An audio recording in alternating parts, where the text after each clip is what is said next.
আমি যখন এই ইরাক বাগদাদ শহরে ঢুকলাম তখন মনে হয়েছিল যে এই ভাঙ্গাচোরা শহরে কি আছে, এর থেকে তো আমাদের বাংলাদেশি অনেক ভালো। কিন্তু যখন আমি আসলাম তখন পুরো যুদ্ধর এইসব বিল্ডিংগুলো দেখা যাচ্ছে, যেসব বিল্ডিংগুলো দেখা যাচ্ছে এই বিল্ডিংগুলো দারিদ্র খাদ্র ছিল, গুলির দাগ ছিল। কিন্তু এখন এই ইরাক শহরটা অনেক উন্নত, আগের থেকে অনেক উন্নত। তখন প্রতিটা বিল্ডিং সব কিছু ছিল ভাঙ্গাচোরা, মানুষজন তেমন একটা কাজ কাম করতো না, বাঙালি দেখতে তারা অনেক আনন্দ পেত, ইয়ার্কি ফজলামি করতো। এখন তারা অনেক ডেভেলপ ইরাক শহরটা। দেখেন এইসব রাস্তাঘাট ছিল ভাঙ্গাচোরা, এইসব রাস্তাঘাট অনেক সুন্দর করেছে। দেখেন যতগুলো দেখা এসছে এইসব রাস্তাঘাট অনেক সুন্দর করেছে, যা একটা বাড়ির কোনো এলাকা মনে করেন যে আপনার কোনো আবাসিক এলাকার মতন করেছে। মাশাআল্লাহ, ইরাকের অবস্থা অনেক ভালো। এই দেশে আসার থেকে আমার জীবনের অনেক পরিবর্তন ঘটছে ইনশাল্লাহ। তার কারণ এই দেশের টাকার অনেক ফজিলত আছে, অনেক বরকত আছে।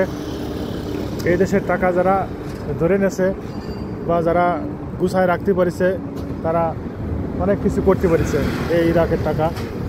আর যারা মনে করেন যে তার জুয়া মদ নারীবাজি যারা করেছে তারা কিছুই করতে পারে নাই।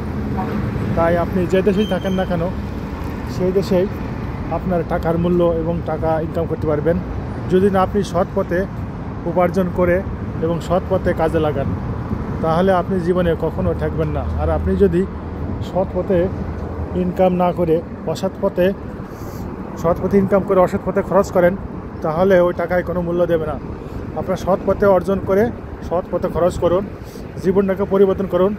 ইসলামের মোহাম্মদ সাল্লাল্লাহু আলাইহি ওয়াসাল্লাম যে তরিকায় চলতে বলেছেন, আমার প্রিয় নবী হযরত মুহাম্মদ সাল্লাল্লাহু আলাইহি ওয়াসাল্লাম, আপনি সেই তরিকায় চলেন, তাহলেই দেখবেন আপনি জীবনে কখনো ঠকবেন না। তাই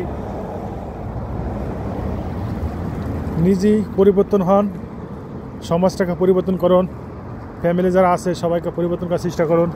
দেখবেন এমনিতেই সব কিছুই ভালো লাগবে, দুনিয়া ভালো লাগবে, সব কিছু ভালো লাগবে। কিন্তু আমরা অনেক সময় দুনিয়া নিয়ে অনেকই করি যে দুনিয়া ভালো না, এটা সেটা, কিন্তু আমরা নিজেরাই ভালো না, নিজেদেরই ভুলগুলো শোধরাই না, ভুলগুলোই করি না, এই হলো অবস্থা। তাই সবাই ভালো থাকবেন, সুস্থ থাকবেন এবং আমার ভিডিওটা পেলে অবশ্যই একটু লাইক কমেন্ট শেয়ার করে দেবেন। যেহেতু আমি নতুন পেজ নতুন কাজ করতেছি, তাই আপনারা ওই যে আমার বাঙালি ভাইরা কাজ করতে দেখেন, বাঙালি ভাইরা কাজ করতেছে দেখেন, এদেরকে জুম করে নিয়ে আস, জুম, হ্যাঁ টাটা দে।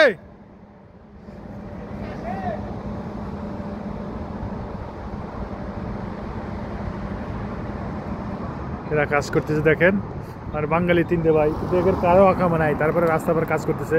যদি পুলিশ এসে ধরে নিয়ে যায় এদের কিছু করার নাই, তার সবই হচ্ছে নাকি।